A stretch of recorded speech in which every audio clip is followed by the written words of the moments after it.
ಬಡತನ ರೇಖೆಗಿಂತ ಕೆಳಗಿರುವ ಕುಟುಂಬಗಳ ಆದಾಯ ಮಿತಿಯನ್ನ ಪರಿಷ್ಕರಿಸುವ ಕುರಿತು ರಾಜ್ಯ ಸರ್ಕಾರ ಚಿಂತನೆ ನಡೆಸುತ್ತಿದೆ ಎಂದು ಆಹಾರ ಸಚಿವ ಕೆಎಚ್ ಮುನಿಯಪ್ಪ ತಿಳಿಸಿದ್ದಾರೆ. ಈ ನಡುವೆ ಪ್ರಸ್ತುತ ಬಿಪಿಎಲ್ನಿಂದ ಎಪಿಎಲ್ಗೆ ಪರಿವರ್ತನೆಯಾಗಿರುವ ಕುಟುಂಬಗಳಿಗೆ ತಹಸೀಲ್ದಾರ್ಗೆ ಅರ್ಜಿ ಸಲ್ಲಿಸುವ ಅವಕಾಶ ನೀಡಲಾಗಿದೆ ಎಂದು ಸ್ಪಷ್ಟಪಡಿಸಿದ್ದಾರೆ. ಇನ್ನು ವಿಧಾನಸಭೆಯಲ್ಲಿ ಬಿಜೆಪಿ ಸದಸ್ಯ ಯು ರಾಜೇಶ್ ನಾಯ್ಕ್ ಹಾಗೂ ಜೆಡಿಎಸ್ ಸದಸ್ಯ ಸಿಎನ್ ಬಾಲಕೃಷ್ಣ ಅವರ ಪ್ರಶ್ನೆಗಳಿಗೆ ಉತ್ತರಿಸಿದ ಸಚಿವರು ಮಕ್ಕಳ ಆದಾಯದ ಕಾರಣದಿಂದ ಪೋಷಕರ ಬಿಪಿಎಲ್ ಕಾರ್ಡ್ ರದ್ದಾಗಿರುವ ಪ್ರಕರಣಗಳನ್ನು ಮರುಪರಿಶೀಲಿಸಲು ಸರ್ಕಾರ ಸಿದ್ಧವಿದೆ ಎಂದರು.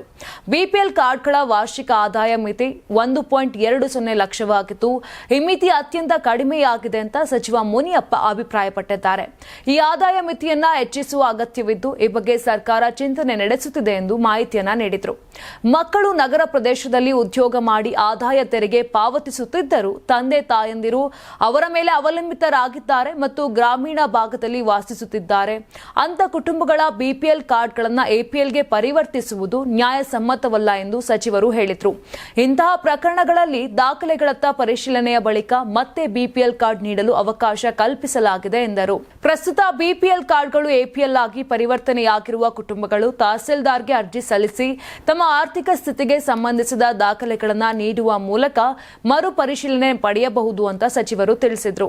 ನೀವು ಸಣ್ಣ ಆಗ್ಬೇಕಲ್ವಾ, ಅದು ಒಂದು ಉತ್ತಮ ಆಹಾರದಿಂದ ಸಣ್ಣ ಆಗ್ಬೇಕಲ್ವಾ. ಪ್ರತಿದಿನ ನಮ್ಮ ಜೀನಿ ಸ್ಲಿಮ್ ನ ಯೂಸ್ ಮಾಡಿ ಯಾವುದೇ ಸೈಡ್ ಎಫೆಕ್ಟ್ ಇಲ್ದಂಗೆ ನೀವು ಸಣ್ಣ ಆಗ್ತೀರಾ.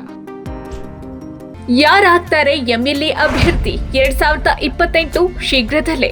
ಪ್ರತಿದಿನ ಒಂದೊಂದು ಕ್ಷೇತ್ರದ ಟಿಕೆಟ್ ಆಕಾಂಕ್ಷಿಗಳ ಸಂಪೂರ್ಣ ಮಾಹಿತಿ ಪೊಲಿಟಿಕಲ್ ಜರ್ನಲಿಸ್ಟ್ ಕೆಎಂ ಶಿವಕುಮಾರ್ ಅವರಿಂದ. ಕರ್ನಾಟಕದ ನಂಬರ್ 1 ಡಿಜಿಟಲ್ ಮೀಡಿಯಾ ನಿಮ್ಮ ನೆಚ್ಚಿನ ಕರ್ನಾಟಕ ಟಿವಿಯಲ್ಲಿ ಮಾತ್ರ.